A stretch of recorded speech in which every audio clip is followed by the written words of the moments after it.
Agreeing with women on their need for spaces exclusive to them is not an expression of hatred to any other community. Othering trans people is transphobia. If you want to actually stand up for the people, be supportive of trans people. It's not that hard. There's a new leftist party in the UK, giving the people what they want. These are like the people who were in Labour, who have been, you know, kind of been betrayed by Labour, which is going more and more conservative, right-wing, and so on, instead of being like the leftist alternative. You know, you kind of see, oh, it's like a socialist party, right? Obviously, democratic socialists. The system is rigged. The system is rigged when 4.5 million children live in poverty in the 6th richest country in the world. The system is rigged when giant corporations make a fortune from rising bills. The system is rigged when this government says there's no money for the poor but billions for war. The Party for the People has a problem because one of the co-founders, Adnan Hussain,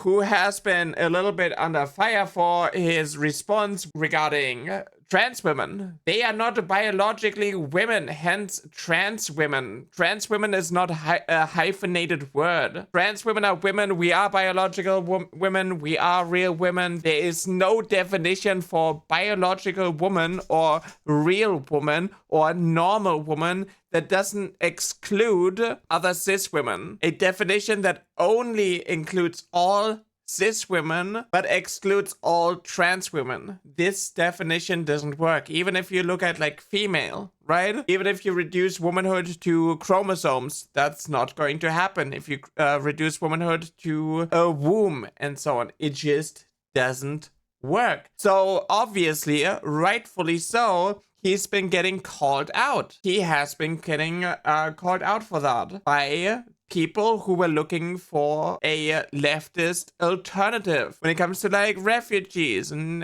immigration and so on, you know?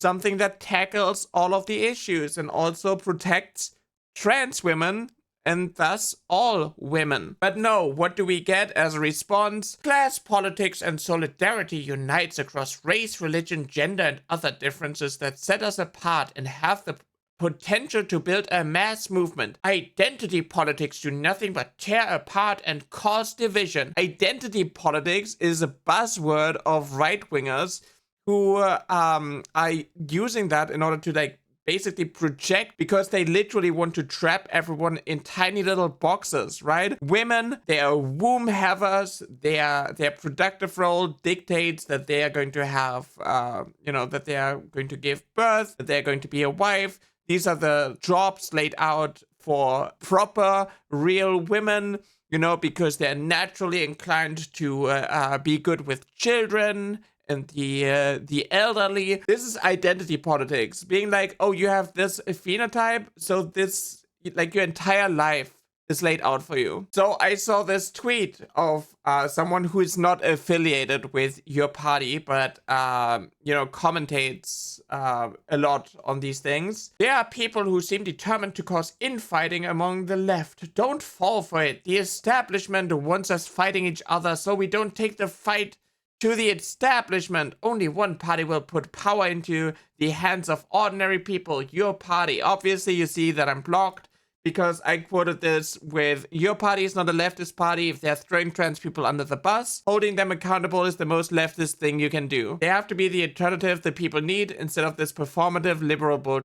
It benefits no one except fascists. If we cannot get behind the oppressed minority, the marginalized group that is currently under the crossfire, then this is not a leftist party, because you will never get true equality if you're just conceding to fascist talking points when it doesn't pertain to you. Imagine being like, oh yeah, like, we have gay rights, but like these trans people, we don't need that. We are fighting racism, and we're caring about like Muslims and, you know, the problem with the rise in Islamophobia. But rejected trans people. So this keeps happening, and biological woman is like a dog whistle that the right uses. So I also quote tweeted this, the original tweet with, "You can't start a new leftist party and run with right-wing talking points. It just doesn't work." The thing is, like, this was India calling out Adnan's transphobia, being like, "I honestly think Sarah Sultana, who I have faith in, and Jeremy Corbyn need to make a statement about Adnan Hussain and trans rights. My community is living in very real fear at the moment, terrifying. We are sick to the back teeth of hearing trans hate is a point of view." And that got quote tweeted with, "There was no hatred expressed, India. It's a conversation that needs to be had. Agreeing with women on their need for spaces exclusive to them is not an expression of hatred to any other community. I stated the need for safe spaces for trans people. That's not hatred. Othering trans people is transphobia. If you want to have a safe space for women, you need to consider all women and not just listen to like the hateful turfs that are, you know, brainwashed by people like J.K. Rowling, who's anti-woman, who reduces women to egg-producing equipment havers." Like, it's crazy that nobody in this stupid country realizes that what it means to be like a leftist. If you want to actually stand up for the people, be supportive of trans people. It's not that hard. You see how much people rally behind those politicians who actually are like a shield to the trans community, who are pushing for positive change. Like, mobilize people by uniting us instead of being like, "I really support like these communities, but like this community is just too far." Identity politics, that's just too far. Nobody wants to handle that. Nobody wants to deal with that. Throwing trans people under the bus is not going to give us the positive change that we need in order to like combat the rise of fascism. You have to actually back up the oppressed groups, right? You have to go and protect the ones who are used as like a scapegoat, who are used as like a tool in order to radicalize white supremacists and so on. You have to actually get behind trans people. It's not that hard. Just listen to biology, just listen to gender studies, just listen to sociology, just listen to psychology, listen to trans people telling you what we need, instead of listening to people like J.K. Rowling and pushing the same stupid rhetoric that they are pushing. It shouldn't be that difficult. And then they always have like the audacity to be like, "Oh, the woke left is out to get me now. Oh, I can't believe this.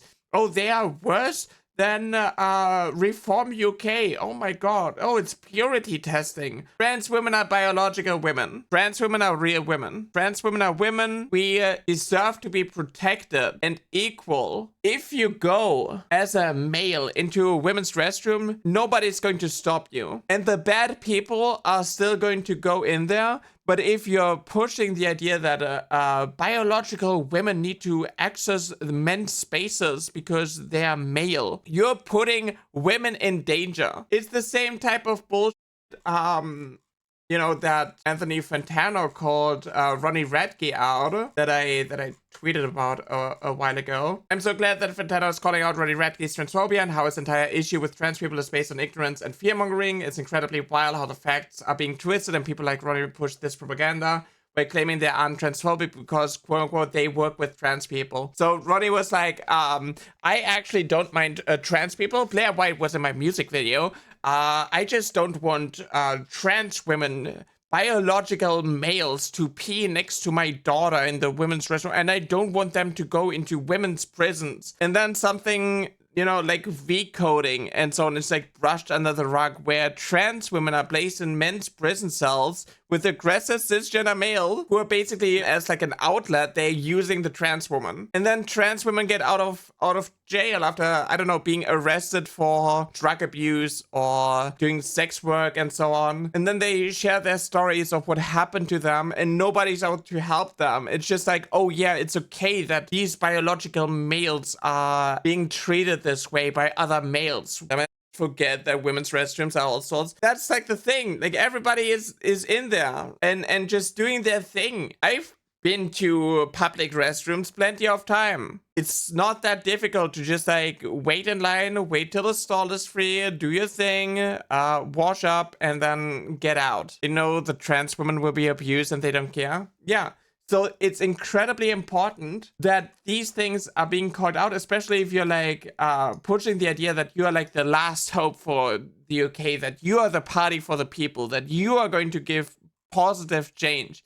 And then you listen to like, you know, turf rhetoric. We are constantly under attack. People have to fear for their lives. People are being shamed in public, put on the spot just doing their job. People like J.K. Rowling harassing innocent trans women who are just living their lives. And then people come along and they're like, oh yeah, but like, we should just listen to the real women. What they're doing is saying we are the party for some people. Exactly. And of course, people are going to call it out, especially on the left. This is not purity testing. This is not having like a hate mob. This is people wanting you to be held accountable and seeing reason and understanding the needs of the community that you're trying to appeal to. Right-wingers are not going to vote for you. Centrists are not going to vote for you.